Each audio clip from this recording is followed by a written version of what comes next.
Here is the story of Five Nights at Freddy's. William Afton and his business partner Henry Emily open up a family entertainment restaurant in Utah called Fredbear's Family Diner in the 70s-80s. The two mascots of this store are a golden bear and a golden bunny, referred to respectively as Fredbear and Spring Bonnie. There are animatronics of the two characters at the diner, who sing and perform for the guests. These animatronics are special because they can be normal animatronics or worn by a person as a costume. This is done using a spring lock mechanism, which pushes the machinery to the sides of the suit, allowing enough room for a person to fit inside. The problem with the spring locks is that if they get loose or wet, then they get set off. So, if someone is inside and the spring locks fail, they would get brutally impaled. William would wear Spring Bonnie, and Henry would wear Freddy. William and Henry do not just have a family diner, they have families themselves. William has 3 kids, the oldest being Michael and the younger ones being Elizabeth, and an unnamed boy commonly referred to as the crying child, or CC for short. Henry Emily has a daughter named Charlotte, nicknamed Charlie. The existence of the kids' moms / the men's wives are debated and unknown, but they are thought to have left the families at some point. William is a bad parent, to say the least. William is so absent, in fact, that instead of watching his kids himself, he sets up cameras to watch them instead. Henry puts his work before Charlie, but still loves her. He ends up building a security robot called the Security Puppet, or just the Puppet, in order to keep Charlie and the other kids safe while they're at the restaurant. After the success of Fredbear's, William and Henry open the Freddy Fazbear's Pizza we all know and love.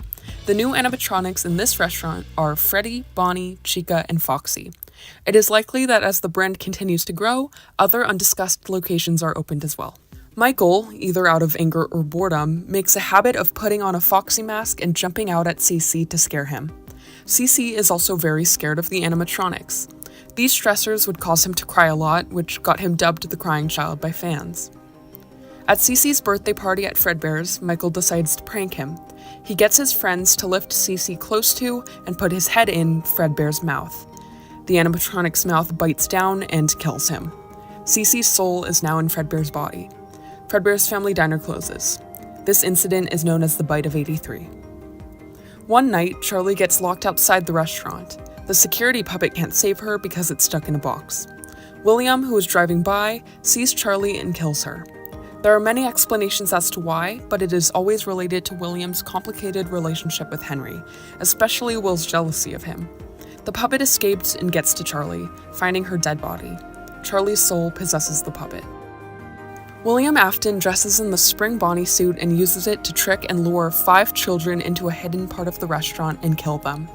In order to hide the bodies where no one else could find them, he stuffs 4 of the children into Freddy, Bonnie, Chica, and Foxy. The 5th child is stuffed into Fredbear, who is now double possessed and takes on the name Golden Freddy. Freddy Fazbear's Pizza is shut down and the children are reported missing. This is known as the Missing Children's Incident, or the MCI. Souls are able to reside in animatronics through something called remnant.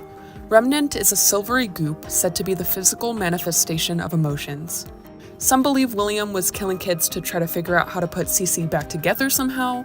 Others think that William was trying to get more remnant to discover immortality, both or something else. A new Freddy's location is opened with new versions of the main 4 animatronics called the Toy Line. Here, a night guard gets their frontal lobe bit out by one of the animatronics. This incident is called the Bite of 87. The location shuts down 2 weeks after being opened. A sister location to Freddy's is created called Circus Baby's Pizza World. The main mascot and animatronic for this restaurant is Circus Baby. William specifically tells his daughter, Elizabeth, not to get close to or be alone with Circus Baby. This is because she was specifically built with a program to count how many people, specifically kids, were in the room. She also had a metal arm in her stomach. If the number of people in the room got to 1, then her arm would reach out, grab the child, and stuff them into her stomach, killing them. The restaurant is meant to be a remnant farm for William. Unfortunately, one day Elizabeth finds herself alone with Circus Baby. She is killed and her soul possesses the animatronic. This incident causes the restaurant not to open. However, William opens up Circus Baby's Entertainment and Rental, where the animatronics from Circus Babies could be rented out to the customers. The rentable animatronics are kept in an underground bunker. Michael Afton is William's least favorite and now only remaining child. William sends him to Circus Babies to find and fix Elizabeth somehow. He takes on a night technician position and tends to the animatronics in various tasks. While there, Circus Baby talks to him and tricks him into trusting her. At first, Circus Baby thinks Michael is William because they look so alike, but she likely figures out that it's Michael near the end. On Michael's last night, she takes him to a machine called the Scooper that scoops out his insides. Michael survives because remnant? The animatronics also scoop themselves, and they kind of all merge together into a metal spaghetti monster called Ennard. Ennard basically uses Michael as a skin suit to escape the bunker they've been trapped in. Michael's body decays and turns purple, but he's still alive. Eventually, Ennard leaves Michael's body and scurries off somewhere else. Michael, living painfully in limbo, dedicates himself to finding his father. In order to gather their remnant, or destroy them to cover up what he did, or something similar, William goes back to Fazbear's and dismantles Freddy, Bonnie, Chica, and Foxy. However, this causes the children's souls to manifest as ghosts, and they chase William into a corner. He is driven into the same room that his old Spring Bonnie suit is in, and he puts it on one last time to try to hide from or scare the kids. But the suit, and especially the spring locks, are old and loose. They go off, impaling William and leaving him a bloody mess on the floor. The Spring Bonnie suit decays, turning green and rusty. The being that is William Afton, fused with the decayed Spring Bonnie suit, is called Springtrap. 30 years after Fazbear's closure, an amusement park horror attraction is made based on the rumors and mysteries of the Fazbear franchise called Fazbear's Frights. The creators of Frights find Springtrap and are excited to have found a real suit, but are unaware that there's an undead murderer in it. However, before the attraction can open, the building burns down, blaming faulty wiring. It is figured, though, that Michael, Henry, or someone else set the fire. Springtrap somehow survives. At this time, Ennard is doing its own thing, but they kick Baby out of the glob.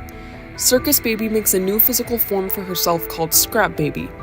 There was a Freddy animatronic at Circus Babies called Funtime Freddy. He's Freddy but pink. Sans Baby Ennard puts on the Funtime Freddy head and becomes Molten Freddy. Our old friend Henry Emily at some point figures out the whole deal with William, that he murdered his daughter, caused the MCI, and tricked him into making killer animatronics. Henry is lonely and in pain and wants to end William for good, free all the kids and be done with all the horrors. So, he reopens the Freddy's brand and makes a store in order to lure all of the scattered and wandering animatronics into one place. Still in search of his father, Michael takes the manager job, and Henry is aware of this. Slowly, all of the animatronics, including Springtrap, come to the building. Henry sets the building on fire, burning all of the animatronics and freeing the tortured souls of the children. While both Henry and Michael could have escaped, they stay and die in the fire as well. Springtrap/William Afton is finally killed. In the end, he is trapped in a hell where all the animatronics that he made scare and torture him for eternity. But not actually. The later games were taken up by a new studio and they keep William Afton around. But for the purpose of this video, I'm sticking with what I think was originally intended for the ending. Please keep in mind that many events in this timeline can be rearranged. There are also more details that greatly enhance and expand the story, but they're more theoretical or less accepted. If you are not already familiar with FNAF, just know the events matter more than the order they happened in.